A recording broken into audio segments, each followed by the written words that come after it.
On a crisp November evening in 1971, a man named Dan Cooper steps onto a flight that will rewrite the rules of aviation and crime. No one knows it yet, but this seemingly ordinary passenger is about to become the most enigmatic figure in American history. It's the day before Thanksgiving, a bustling time at Portland International Airport. Families, laughter, and holiday anticipation fill the air.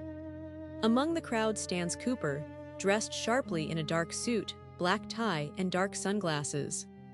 His demeanor is calm, almost unremarkable, as he approaches the ticket counter and purchases a one-way ticket in cash for Northwest Orient Airlines Flight 305, bound for Seattle, Washington. He boards the plane, settling into seat 18C, ordering a bourbon and soda. Tranquil moments unfold as the aircraft ascends into the evening sky.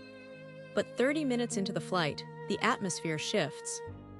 Cooper discreetly passes a note to Florence Shaner, the nearest flight attendant. At first, Florence assumes it's a phone number. With a polite smile, she pockets the note without looking. But Cooper leans in closer, his voice steady and firm. "Miss, you'd better look at that note. I have a bomb." Panic sweeps over Florence as she reads the chilling message detailing his demands: $200,000 in cash, 4 parachutes, and a fuel truck waiting in Seattle to refuel the plane. The gravity of the moment sinks in. She rushes to inform the pilots, and the extraordinary hijacking begins. As the news spreads, the pilots quickly relay the situation to Seattle-Tacoma Airport. The FBI mobilizes, alongside airline executives and law enforcement. They recognize Cooper's calm demeanor. This is no typical hijacker. His demands are reasonable, and his knowledge of aviation is striking. For 2 hours, the plane circles Seattle as authorities scramble to meet Cooper's demands. The FBI assembles the ransom in $20 bills, meticulously documenting every serial number. They manage to acquire parachutes as well. Meanwhile, Cooper maintains his composure, sipping bourbon and chatting lightly with the crew. When the plane finally touches down in Seattle, Cooper permits all 36 passengers to disembark, retaining only the pilots and flight crew. He inspects the money and parachutes with a satisfied nod, then issues his next command. "We're going to fly to Mexico City." He stipulates the flight must remain low at 10,000 feet and slow at 150 knots. The pilots explain they'll need to refuel first. "Reno, Nevada," Cooper replies, as they agree on the new plan. At 7:40 p.m., they take off into the darkness, rain pouring down, clouds swirling ominously overhead. Somewhere over the Pacific Northwest, at around 8:00 p.m., a sudden change disrupts the calm. Cooper instructs the flight attendants to stay at the front, leaving him alone in the back. The cockpit crew notices a pressure change on their instruments, a sign that the rear staircase of the Boeing 727 has been opened.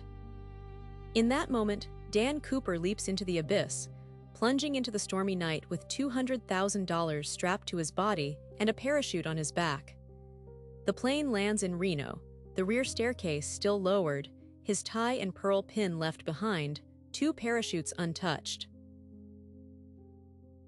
The FBI immediately launches one of the largest manhunts in American history, sweeping through the wilderness of southwest Washington. Hundreds of agents and volunteers scour the rugged terrain for any sign of Cooper, but their efforts yield nothing. No parachute, no body, no trace of the man who vanished without a sound.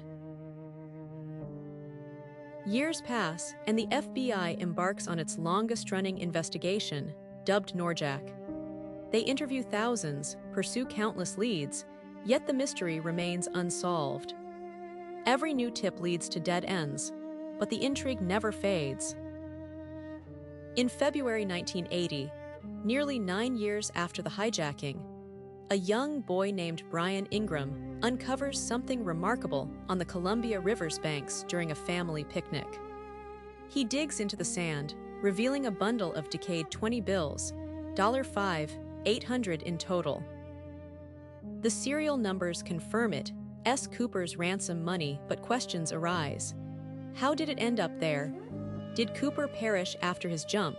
Was it a deliberate planting? The answers remain elusive as the rest of the ransom, $194,200, disappears into the ether. Suspicions swirl around various figures over the years. Richard McCoy, a man who executed a similar hijacking in 1972, draws attention. He parachuted from a plane with ransom money before being caught. Yet, the FBI concludes they are separate individuals based on witness descriptions. Dwayne Webber enters the narrative after his death in 1995, when his wife claims he confessed to being Cooper. She presents evidence supporting her claim, including a library book with notes in the margins. The FBI investigates, but cannot confirm his identity. Then there's L.D. Cooper, whose niece claims her uncle confessed to her in 2011, bringing DNA evidence that ultimately yields inconclusive results. The search for Cooper's true identity spans years, involving pilots, soldiers, and ordinary men, each suspected of harboring a legendary secret. But the name D.B. Cooper belongs to the man who slipped away into the night, leaving behind a legacy of intrigue and unanswered questions. The hijacker, now a ghost, continues to haunt the annals of history. Yet the mystery remains: who was Dan Cooper? And where did he go? The world is left to ponder the fate of a man who vanished without a trace, leaving only whispers of his name. D.B. Cooper, a name that has echoed through history, born from a journalist's mistake. In the early chaos of the investigation, a reporter misheard police communications about a man named D.B. Cooper, mistakenly linking him to a hijacking. This D.B. Cooper, a criminal with no ties to the event, was quickly cleared. Yet the name took on a life of its own, spreading across America and the globe. By the time the truth surfaced, it was too late. The real identity of the hijacker remains a mystery, as even the name Dan Cooper, the alias he used, was likely fabricated. He stands alone in American aviation history, the only man to successfully hijack a plane and vanish without a trace. Could he have survived? It's the question that haunts investigators and thrill seekers alike. A man parachuting from a plane at night, in a storm over dense wilderness in November, could he truly have lived? Experts are divided. Detractors highlight the brutal conditions, temperatures plunging to -7 degrees C at 10,000 feet. Dressed in a business suit, not equipped for the harsh elements, he faced an unforgiving landscape filled with forests, rivers, and mountains. The darkness of the night shrouded his descent, leaving him unable to steer towards safety. With a non-steerable military parachute, he was at the mercy of the wind, a mere leaf in a storm. Search teams concluded that if he had landed in that treacherous wilderness, he would succumb to hypothermia within hours. Yet believers in his survival point out a glaring fact: no body was ever found. No parachute, no remains to mark his fate. If he perished in the wilderness, where was his body? They argue that nature may have concealed his remains, but this explanation feels insufficient. They cite his meticulous planning and expertise, suggesting he chose his landing zone wisely, perhaps with local knowledge or assistance waiting for him. Then there's the mysterious money found on the Columbia River, downstream from the search area. If he died in the wild, how did the cash end up there? The truth remains elusive. Dan Cooper has transformed into a legend, a folk hero of sorts. The narrative around him grew over decades, capturing the imagination of a nation. Here was a man who outsmarted an airline, the FBI, and the government itself. He disappeared into thin air with a pile of cash, leaving behind questions that linger. Whether alive or dead, he had won. T-shirts, songs, books, and films sprang forth, celebrating his audacious act. In Ariel, Washington, the town closest to his jump site, an annual D.B. Cooper festival draws crowds. People don costumes, reveling in his memory, debating theories about his true identity. In 2016, the FBI closed the active investigation, redirecting resources after 45 years, yet they remain open to credible evidence. The case is inactive but unsolved, leaving Dan Cooper a wanted man, a mystery unsolved. Who was he really? After 5 decades, theories abound. Some suggest a military background, a man trained in parachuting and familiar with the Pacific Northwest's terrain. The Vietnam War was still raging in 1971, and many soldiers were returning home, some struggling with their reintegration.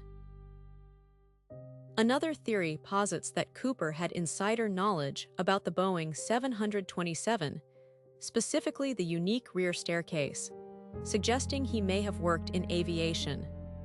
The local theory emerges next, tying him to the area, indicating he might have known the geography well enough to select a specific landing zone near water, facilitating a quick escape.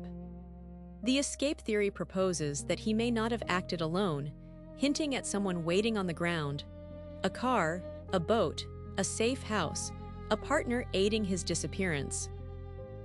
Then there's the death theory, the simplest of explanations. He jumped, he died, and nature reclaimed him over time. The money simply washed into the river, leaving no mystery but a tragic tale of risk and loss. No one truly knows which theory holds the truth, and perhaps no one ever will. Dan Cooper purchased a plane ticket with cash, dressed sharply in a suit and sunglasses. He ordered a bourbon, passed a note, and leapt into a storm. Then he vanished, leaving behind only a black tie, a pearl tie pin, and fingerprints that matched no one. $5,800 in rotting bills lay abandoned on a riverbank, alongside the absence of a name, a face, or a grave. For 50 years, the FBI pursued him, unable to solve the enigma. Was he a desperate man, a brilliant criminal, a trained soldier, or a ghost? The answers elude us, much like the great mysteries of human history. Perhaps some questions are meant to remain unanswered, some people forever lost. Dan Cooper leapt into darkness, into chaos, into the unknown, leaving behind secrets that only the storm knows. In the shadows of his story, intrigue and fascination continue to thrive, echoing through the annals of time. The tale of Dan Cooper endures, a reminder that sometimes the greatest adventures lie in the mysteries we are yet to solve. Each twist and turn, each theory and legend, adds another layer to the captivating enigma that is D.B. Cooper. His story is more than just a heist. It is woven into the fabric of American folklore, a modern myth that challenges the very notion of identity and disappearance. The legend of Dan Cooper lives on, a testament to the allure of the unknown and the thrill of a story that may never fully unfold. In the end, he jumped into the storm, into the dark, and the dark kept his secret forever.